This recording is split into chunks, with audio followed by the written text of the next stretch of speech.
It's Monday, and you know what that means. It's time for another video here at PNix Handhelds.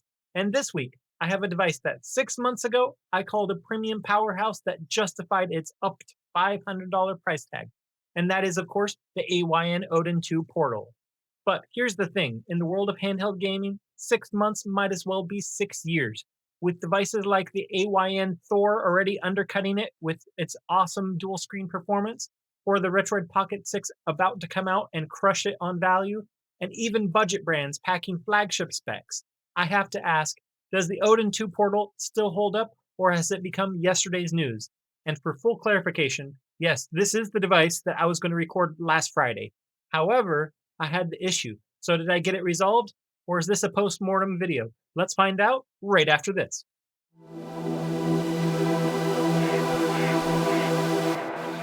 Hey fam, Pinik here, and first and foremost, I want to thank you, yes, you, for joining me. Yes, I know that you have a lot of options on YouTube, so I want to thank you for taking time out of your day to watch one of my videos.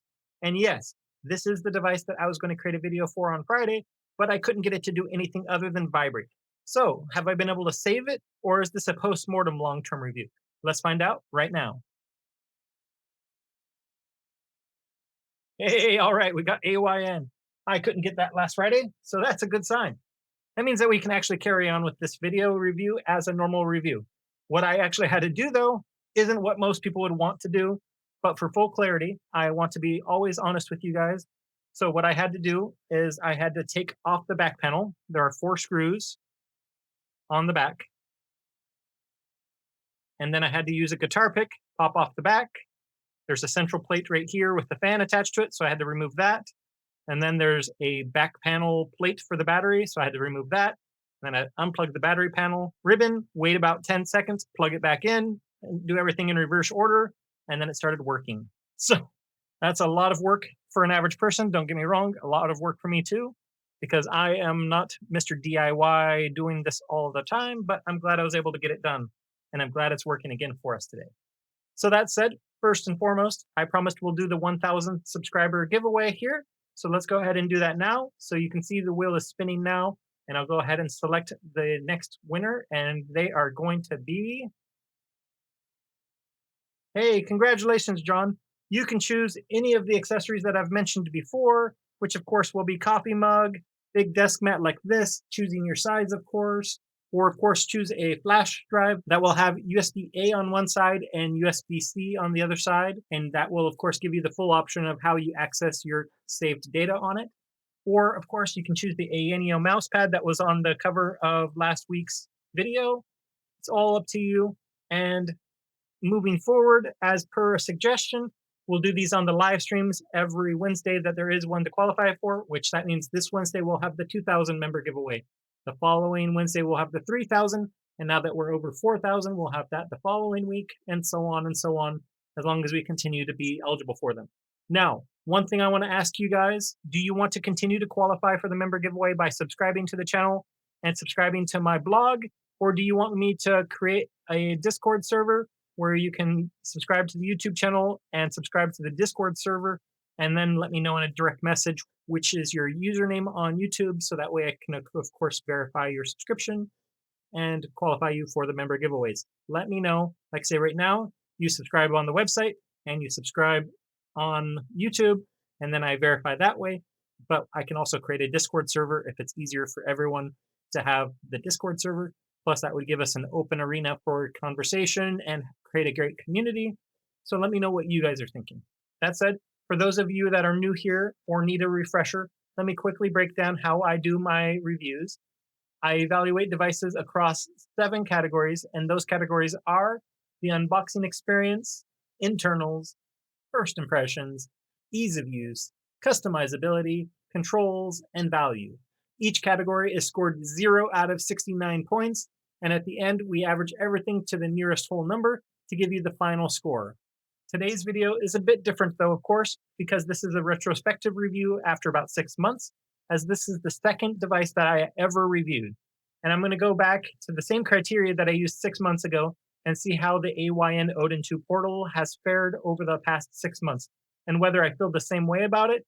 Some of the scores might go up, some of the scores might go down, and some might stay exactly the same. Let's find out together what it's going to be like. Going first with the unboxing experience. So I always like to start with the unboxing experience because it's your first experience that you get tangibly with your device. And back when I first got this device, I gave it a 40 out of 69.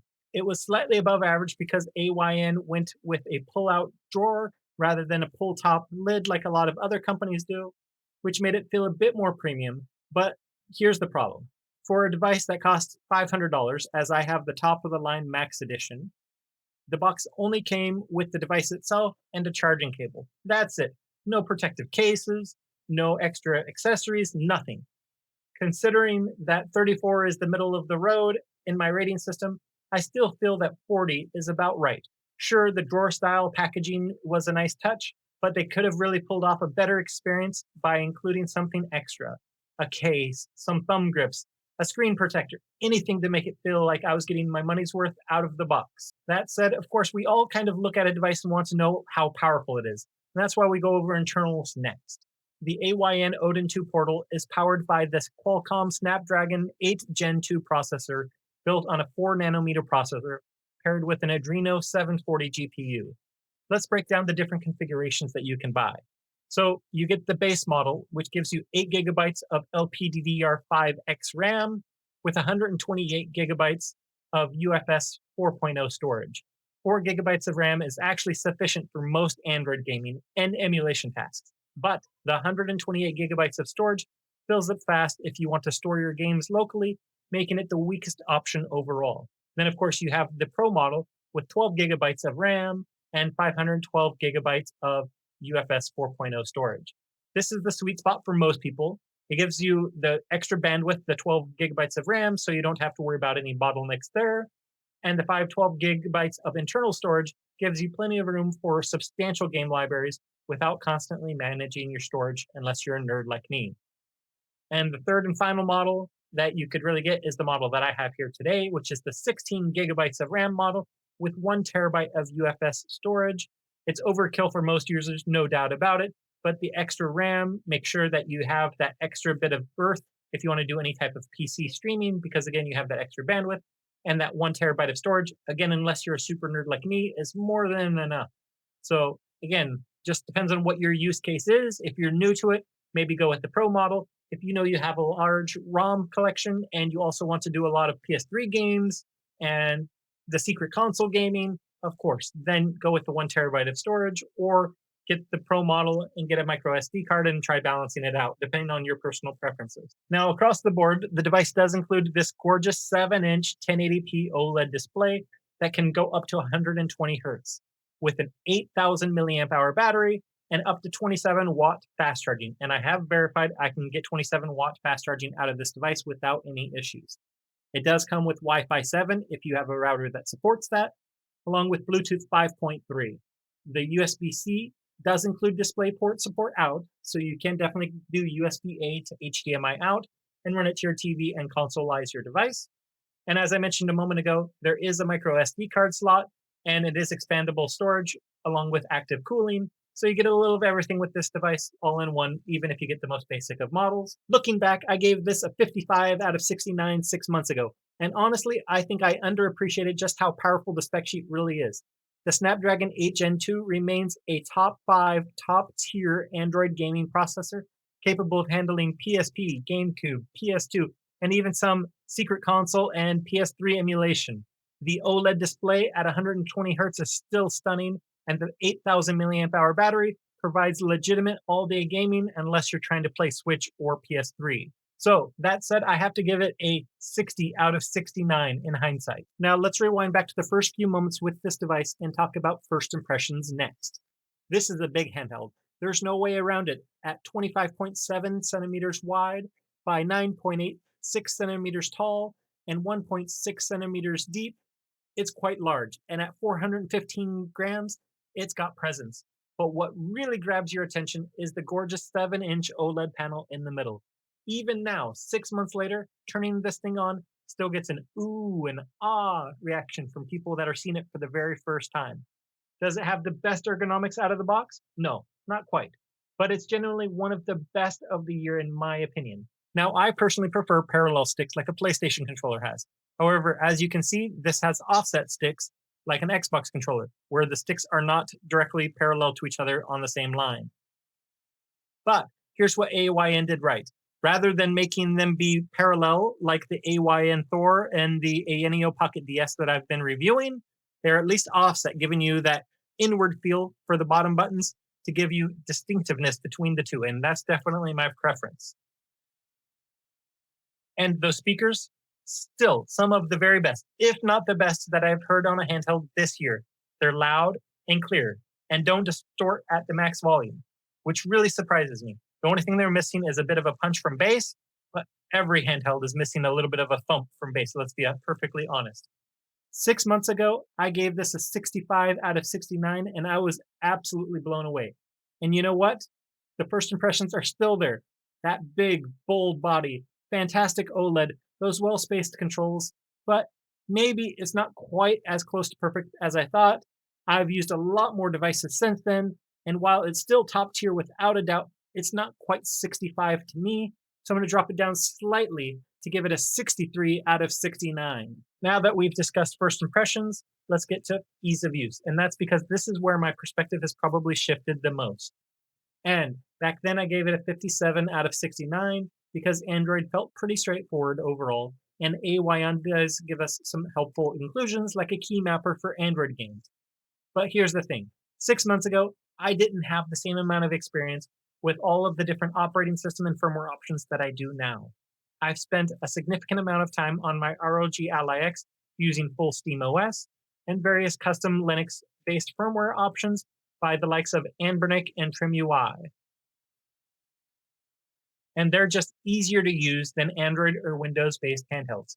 And the problem is that the Odin 2 portal is Android 13, so it is inherently more complicated to use, and it doesn't have as much polish as SteamOS's big picture mode does.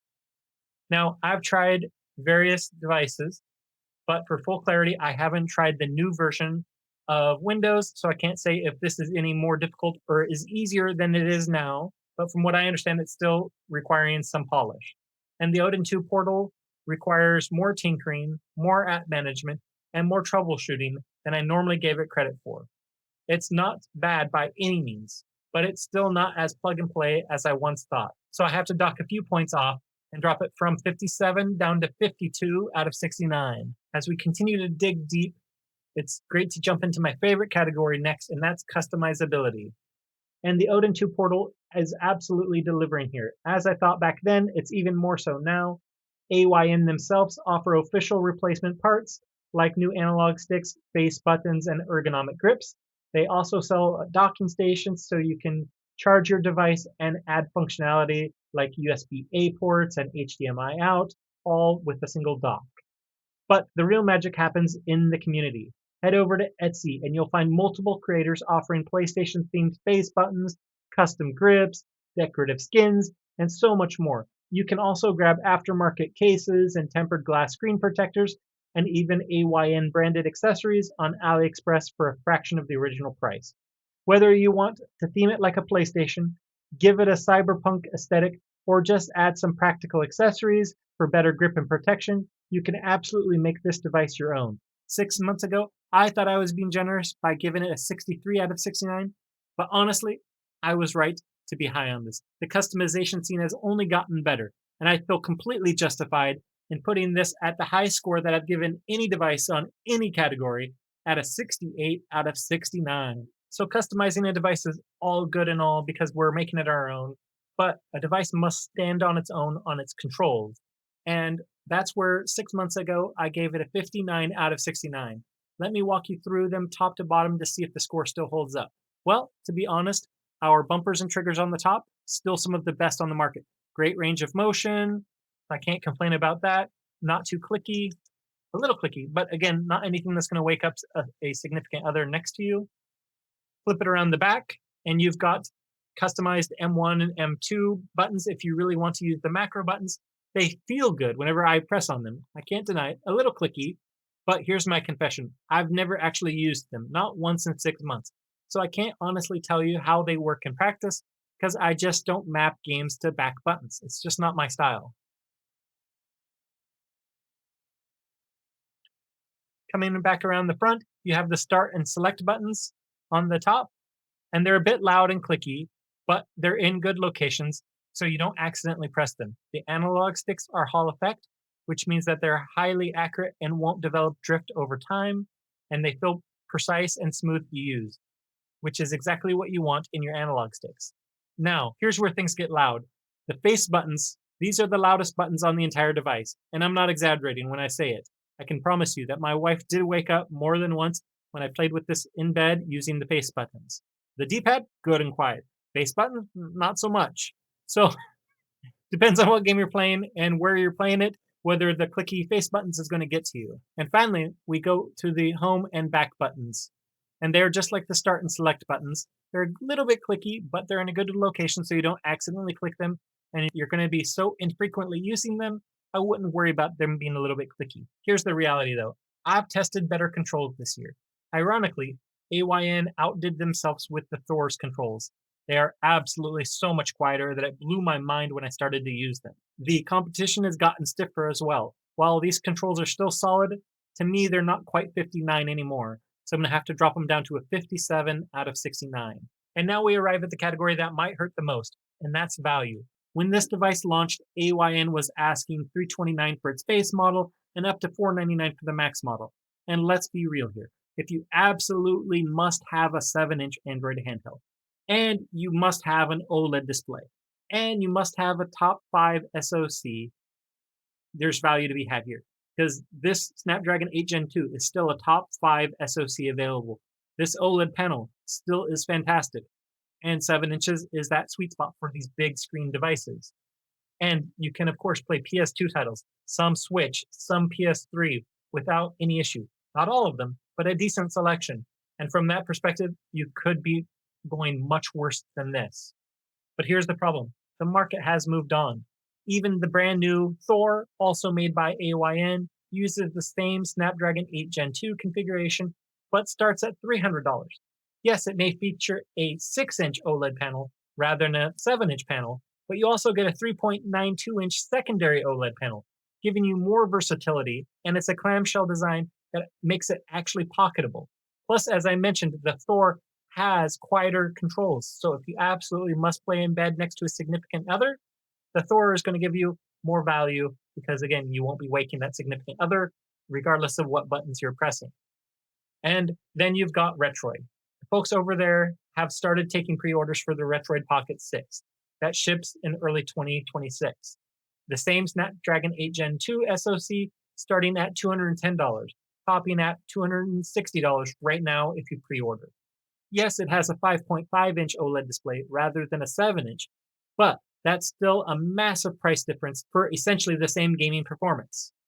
And we're talking about raw power. AYN's new sub-brand, Conquer, just launched the Conquer Pocket Fit with either a Snapdragon 8 Gen 3 or a Snapdragon 8 Elite around the same price as the Odin 2 Portal.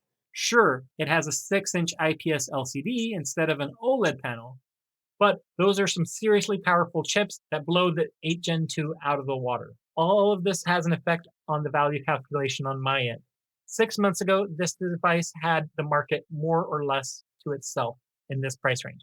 Today, it's facing serious competition from all sides, including AYN's own lineup. I have to drop the value down to 52 out of 69. So let's recap every category and see where we landed after 6 months of real-world use. The unboxing experience got a 40 out of 69 again, and that's because the drawer style was a nice touch, but for $500, the lack of included accessories still feels a bit underwhelming.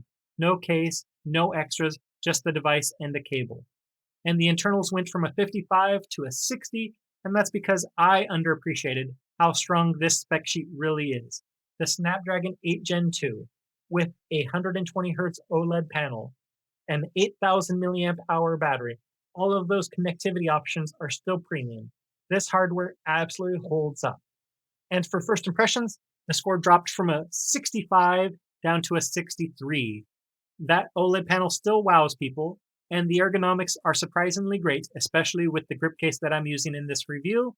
But after using more devices, it's not quite near perfect as I had originally thought, but it is still top tier. And of course, The ease of use, I also had to drop from a 57 down to a 52. With more experience using SteamOS and Linux-based handhelds, I now realize Android on this device requires more tinkering than I originally gave it credit for.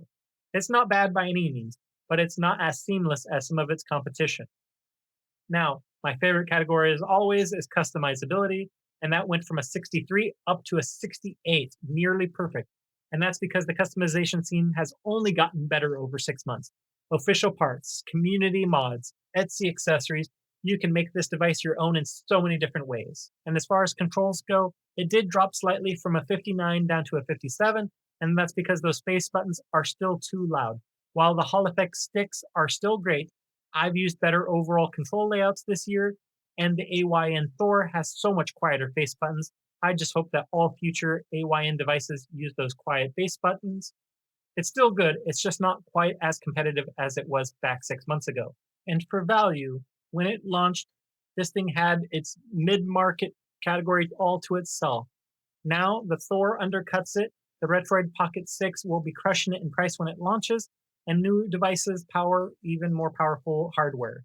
So the value proposition has definitely taken a hit, and it dropped from a 55 down to a 52 out of 69, which, oddly enough, originally and now, rounding to the nearest whole number, gave us a 56 out of 69. Still one of the top scores I've given of the year, regardless if it was the initial review or this review. But it's telling that almost every category either stayed the same or went down. Only the internals and customizability actually improved, in my estimation, and that speaks to how quickly this market moves on. So, what are the top pros of this device? Well, of course, that gorgeous 7-inch OLED display. Even 6 months later, this 120 hertz OLED is absolutely stunning. Colors pop, blacks are truly black, and games look phenomenal. It's still one of the best displays on an Android handheld, regardless of price. It's an exceptional customizability. Between official AYN accessories, the thriving Etsy modding community, and widespread availability of third-party accessories and parts on AliExpress, you can truly make this device your own in so many different ways. The customization options are nearly endless. And the premium build quality. This feels like a $500 device. The materials feel solid and sturdy in your hand. While it's a big handheld, the ergonomic design makes extended gaming sessions feel comfortable. Those inset buttons and controls are brilliant. Snapdragon 8 Gen 2 SoC. This chip can handle serious emulation workloads, including PS2, GameCube, and select Secret Console and PS3 games. The 8,000 milliamp hour battery means you can run for hours. The active cooling keeps your system from overheating. And what about the top cons? Well, again, for me, the number one would be the extremely loud face buttons. These buttons are so clicky that you generally can't play late at night next to somebody without worrying about disturbing them. It's the single most annoying thing about this device, and it hasn't gotten any better over time. The value proposition has changed. At $329 for the base model, up to $499 for the Max, this device now competes with AYN's own Thor for less money, the Retroid Pocket 6 at half the price, and newer devices with more powerful chips at a similar price point. The market has moved on, and I wish that they would drop the price for this. Android still requires some tinkering, more than you would expect. Coming from SteamOS or even custom Linux firmware options on other devices, Android on the AYN Odin 2 portal requires more app management, more troubleshooting, and more patience than I had initially thought. It's not a plug and play device by any means. And the base model. The 128 gigabytes of storage is insufficient in most use cases. If you go with the base model, to save money, the 128 gigabyte of storage fills up shockingly fast, and 8 gigabytes of RAM can be a bottleneck for higher end emulation and streaming needs. You'll be managing your storage and trying to balance out your RAM by closing things out all of the time. So again, I really feel the base model should be a no-go for most people. So who should consider the AYN Odin 2 portal? Well, Big Screen Barry. You're the person who believes size matters, and you're not wrong. You want the biggest, most immersive display possible for your gaming handheld, and you're willing to sacrifice pocketability for that premium 7-inch OLED display. If you've got a bag you carry everywhere anyway, and screen real estate is your top priority, this is built just for you.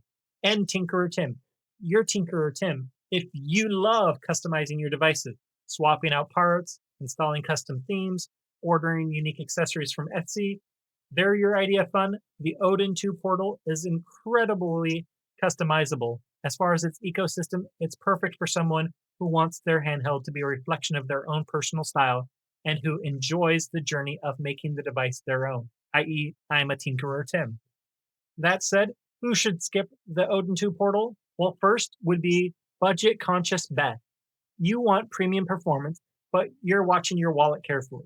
With the Retroid Pocket 6 offering the same Snapdragon 8 Gen 2 for $210, for $260, or even AYN's own Thor starting at $300 with better controls and dual displays, spending $329 for the portal just doesn't make financial sense when there are better value options available.